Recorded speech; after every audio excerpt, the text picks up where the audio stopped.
Hiya, I'm Dana. I'm the chief chicken at the Slippy Chicken Company. I'm doing a video today for Made for Mermaids. We're talking about woven fabrics. Different types of woven fabrics is what I'm going to be showing you today. So I'm just going to be going through, I've got maybe 10 different types of wovens here. I'm just going to be talking to you a little bit about what they are, what they're made of, and what you would use them for, just to give you an idea. So the first thing that we're looking at here today is this chiffon fabric. So chiffon fabric, as you can see, it's quite lightweight. It's see-through. It's fairly soft to the touch, so it's not scratchy or anything like that. It can be a little bit difficult to work with sometimes because, as you can see, I move the other fabric out from behind it, it does shred along the edges here really easily, and it can be a little bit tricky to work with because it's so lightweight. You might want to use a stabilizer or use some kind of tissue paper underneath the fabric as you're sewing it. You're going to want to make sure you use a nice fine needle, maybe a Microtex, something like that, and a fairly low number, just to make sure that you're not punching massive big holes into it. But chiffon's lovely for summer dresses, summer blouses. It's got great drape to it because it's so lightweight. It's really nice for something like the Quinn, the Made for Mermaids Quinn pattern top. It would be lovely in a chiffon. You just have to bear in mind, obviously, it's a little bit see-through, so you might want to either line it or wear it with a kind of a pretty bralette or something like that. So that's your chiffon. The next thing I'm going to be talking about, we're starting with the lighter weight fabrics. This one's been in my stash for a while, so it's a little bit creased. This is a cotton lawn. It's got a really pretty kind of tree design on it. But a cotton lawn is a cotton fabric, but it's a very lightweight fabric, so it's made with very fine fibres, very fine threads. It's also a little bit see-through, great for summer dresses, again summer blouses. This would also make a good Quinn. It would make a nice Reese, the woven dress that we released last summer. Again, it's got a fairly good drape because it's quite lightweight. The heavier weight fabrics are going to have a slightly less good drape to them. But this, again, you're going to find it fairly easy to sew with because it is a cotton. But because it's lightweight, you may have some difficulties. You're going to want to make sure, again, you use a nice fine needle like a Microtex. Something like a 75 or maybe an 80 weight needle. Needs to be fairly small and delicate to deal with a nice lightweight fabric like this. The next thing I'm going to show you is a viscose twill. I'm going to show you a different type of twill later, which is made of a different fabric, and it's quite different to this. But viscose is a man-made fabric. It's made from fibres from wood pulp. But it's a nice soft fabric. You can see it's very silky feeling. This I bought to make some trousers out of, like a nice lightweight pair of kind of 3/4 length, maybe palazzo type trousers. Again, it's got a nice drape, it feels lovely.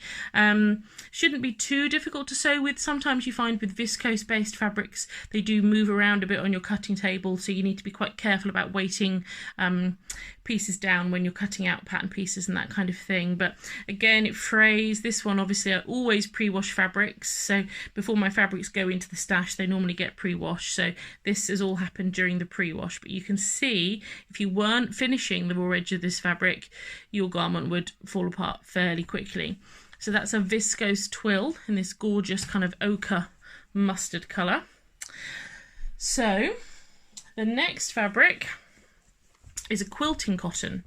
So unlike the cotton lawn that we looked at earlier, this is a much heavier weight fabric, this quilting cotton. Much thicker, much denser, sturdier. You can see it kind of stands up on its own if it given half a chance, with this gorgeous jellyfish pattern on it. This is a Tula pink fabric, but it's much more structured, so you wouldn't want to use it for a blouse or anything like that. You maybe would get away with a fitted dress, but you'd be looking more at things that can take a bit of structure to them, so maybe a structured pleated skirt or something like that, because this is going to hold its structure much better. Obviously quilting cottons are designed for quilting, but they can be used for making garments with as well. I had my eye on a pleated skirt for this, which I'll make at some point, I'm sure, but that's going back in the stash for now. This is the other twill. So remember I showed you that mustard viscose twill. This is a cotton-based twill and it's much sturdier. So I bought this to make some kind of utility dungarees. I think you guys call them a jumper in the States, with kind of overall type pattern. So this is almost like what workmen or work people would use for their workwear trousers. It's fairly hardy. It's going to deal with a bit of punishment. So unlike the viscose twill, the mustard that I showed you earlier, this twill, which is constructed in the same way, which is where the twill comes from, but because this is a cotton twill, it's much stronger, more hard wearing and denser and heavier than the other one. Okay, so it's not just how it's constructed, but it's also what it's made from. This is a denim. So denim's also made from cotton. This has got a little bit of stretch to it, just a two-way stretch. And this rather fabulous leopard print design. We all know what denim can be used for, I'm sure, but this would also make something like a nice re-stress, I think, because it's quite a lightweight denim. It's not too heavy, so you could make something like a summer dress out of this, and that would work beautifully for that, as well as a pair of trousers or something along those lines. Okay, so that's your denim. I also like to use denim for the soles of slippers. So you know the sleepy slippers pattern that we have? I like to use that as the sole of the sleepy slippers because it's really hard wearing. There you go, little tip. This is a baby cord. So you get a couple of different types of cord. Well, you get normal cord, you get jumbo cord, you get baby cord like this, which has quite a fine cord to it. I'm sure you probably all know corduroy, but if not, this is a baby corduroy.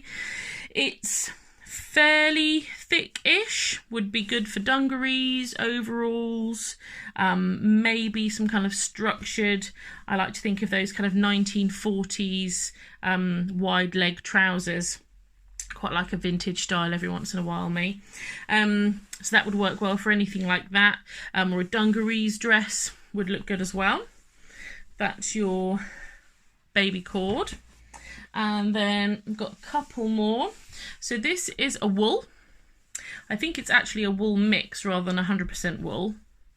But you can see wool unravels a bit, not normally too bad. Sometimes you find wool that doesn't unravel at all, but this one does. So again, you're going to want to make sure that you finish the raw edges. You're going to want to use a heavier weight needle with a heavier weight fabric. So with anything like this wool, or with the denim, obviously this denim here, you'd want to use a denim needle, so you can get specific needles for sewing denim. For the twill that I showed you earlier, the dark blue twill, you could just use a regular universal needle for that, but you'd want to use a thicker needle, so maybe a 90 weight needle on something like that, maybe even a little bit heavier, depends on the fabric. With this, again, you're going to want to use a universal needle. I maybe might use a microtex needle depending on the fineness of the wool itself. This isn't too thick. I'd say it's kind of a medium weight wool coating. So I'd probably just use a universal needle for this, maybe a microtex needle of a kind of a middle weight, 80 or 90, something along those lines. The best thing to do is just get a scrap and do a test run on a couple of different needles and just see what you get the best results on. But that is my wool left over from making a coat a while ago. And then the last two. So this is so it's not a real tweed, it hasn't come from Harris, it's just a tweed style, but this kind of checked tweed style fabric. So tweed is to do with the construction, how it's woven together in the pattern that it makes, and this is a wool tweed or a wool mixed tweed. I think this isn't 100% wool. Again, you're going to want to use the same sort of needle that you would for the green wool coating I just showed you a minute ago. So a medium weight universal or microtex needle for something like that is what I would go with. But with this kind of thing, this unravels something chronic, so you're going to have to be careful how you finish off those raw edges. You may find that before you start to put it together, that you may need to finish the raw edges of your pattern pieces before you even start putting them together, because otherwise by the time you've handled them a bit and moved them around, they've started all to come apart. So think about the fabric, have a little play around with it before you start cutting things out, because you may find that you have to think about things like finishing the raw edges before you actually start putting things together. And then finally, this is a beautiful African wax cotton that I've had in my stash for quite a while, trying to think of the perfect use for it. It's absolutely gorgeous. There's a particular way of handling this type of fabric. Normally I pre-wash fabrics. I don't pre-wash something like an African wax cotton first because it's treated, which makes it quite sturdy to handle, and that's the look that you want from the garment. So I'm not going to pre-wash this first. You have to be careful when you're removing these labels. You have to steam them off with an iron. There's various YouTube videos that will show you how to do it, but this kind of fabric is very structured because of the treatment that it's had. So it's a regular cotton fabric, but because it's been it's waxed as part of the process of the construction of the fabric, it's very structured, and it holds its shape very well. So you need to bear that in mind if you're going to be making something out of this kind of fabric. The colours are absolutely sensational. I love this stuff. Okay, so that's a little roundup, there we go, of all the fabrics that I showed you.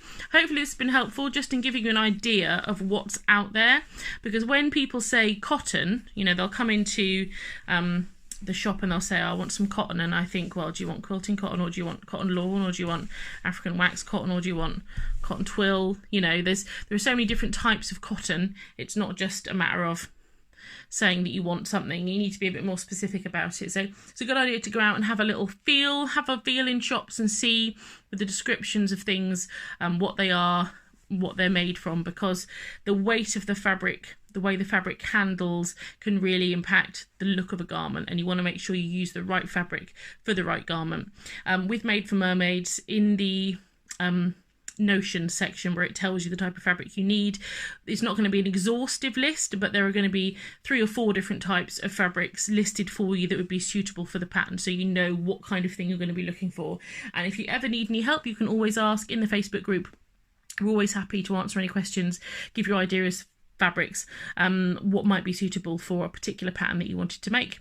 Okay, hopefully that was helpful. If you have any questions, do please let me know, and hopefully I will see you again in the Made for Mermaids group at some point in the future. Thank you very much. Bye bye.